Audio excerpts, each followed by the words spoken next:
Hello mga farmers, magandang araw po sa inyo lahat. Ayan. So ngayon mga farmers, ito mga pusa namin, mga ano po lang to, mga ano lang namin to, mga adopted. Ayan. Kasi umaano lang sila mga farmers parang ano sila mga farmers, para silang na ano sa bahay, naliligaw lang sila sa bahay. Pero nung time na naligaw sila sa bahay, mga maliliit pa lang po sila, mga baby pa lang. Oh, ayan. Tas, ayun mga farmers, unang-una po, nagulat kami kasi, syempre, yun nga, meron na nga naligaw na isa. Yung, pinakabibi pa talaga siya, parang isang dangkal lang po yung, yung laki niya. Tapos yun, pinapabayaan lang namin, tapos pinapakain po siya namin mga farmers, dahil, syempre, kawawa naman po. Tapos, namin siya, pinapakain ng kanin, kasi, pero nung pagpapakain namin ng kanin, inuunti-unti muna namin mga farmers kasi baka ayaw kainin. Kasi yun nga, bagong ano lang siya eh. Baka gusto pa niya ng gatas, ganun. Kaya yun, nung pag-try namin na pinapakain ng kanin, ayun, kumain naman po. Ayun, nagtuloy-tuloy na siya mga farmers. Ayan na. Tapos nung pagkakinabukasan po, meron na namang panibagong mga farmers na dumating. Pangalawa na po yun. Tapos, kasing liit din niya. Kasi diba maliliit nga sila eh. Ayun nga, kasing liit din niya. Kaya nagtaka kami, sabi namin, saan kaya galing itong mga pusa na to? Kasi parang magkakapatid sila eh. Kasi magkakahugis sila ng mukha, ganun. Kulay. O, tas yung mga kulay ng mga pusa. Kaya sabi ko, siguro pinagtatapon to na may-ari. Kasi diba, imposible naman po na biglang silang, biglang silang nagsidatingan sa bahay. Sunod-sunod pa po yun.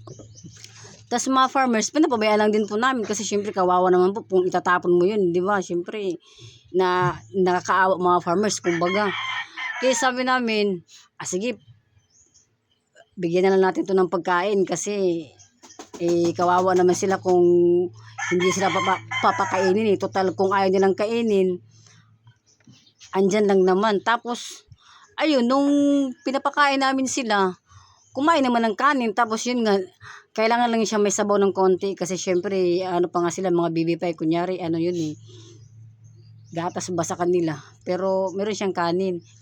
Tapos yun, nagtaka kami noon mga after 1 3 week. tama nga, after 1 week meron naman dumating, magkasing kulay din sila at magkakasing laki rin, magkakasing liit. Kaya sabi namin, kasi sabi namin naging 3 na yung kaya.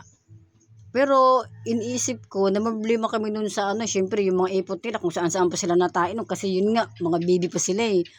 Pero iniisip ko mga farmers, hindi ko yun, kumbaga hindi ko kinikwenta yung mga ipot nila kasi syempre iniisip ko rin, marami sa amin mga mababait, makakatulong din sila pag na sila, kumbaga nagsipaglakayahan na po. Kaya yun, 3 na sila mga farmers, pero parang parang sa tingin ko po ay magkakapatid yun mga farmers kasi magkakasing liit sila at magkakahugis sila ng mukha. Tsaka magaganda yung mga porma nila mga farmers, hindi po sila mga dumihin ng mga pusa.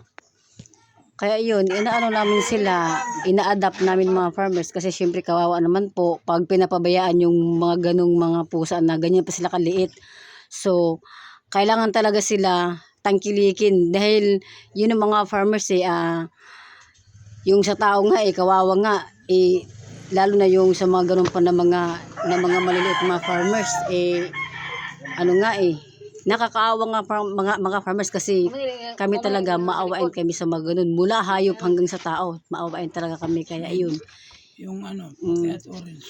Pero mga farmers, yung orange at puti na Pero yung sa nilang farmers, yung sa mga grupo nila kagaya niya na nakikita nyo sa video, yung mga kagrupo nila mga farmers, meron pa dyan isang hindi nakasali. Oo, yung iba ang kulay ng mata. Unang-una po, yung kulay nun, kulay kulay white po yung mga farmers, kulay puti na pusa. Yung parang kababalaghan kasi yung kulay po ng mata niya is yung isa po kulay orange, tsaka sa kabila naman po kulay blue. Syempre, mga farmers, bibihira makita po yun. Kaya sabi ko, iniisip ko, ano kaya itong mga ganitong klaseng pusa? Baka naman may mga dilang swerte ito. Siya. Parang ganun kasi, di ba, napagtataka naman hindi ko basta-basta makakita ng ganong klaseng ano. Kaya sabi ko, 7. ano na lang natin sila, kumbaga, papakainin natin sila ng maayos, aalagaan, kasi magsiglakihan naman po itong mga farmers pagdating ng ilang buwan. Hindi naman ito habang buhay, ganyan kaliit at namoblema tayo sa mga dumi nila.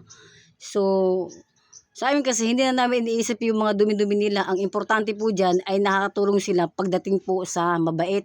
Kasi diba syempre, yun ang pinakakalaban nila pinakakontra nila yung mga farmers.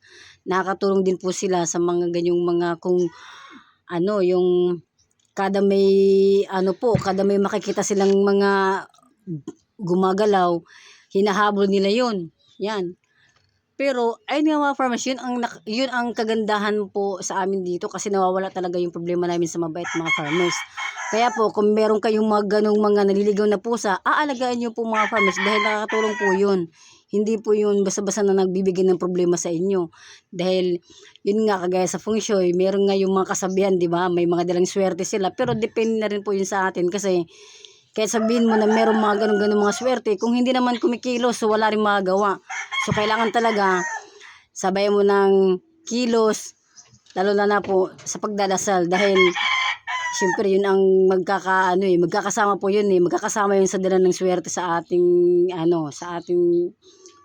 mga farmers, ang tawag dito.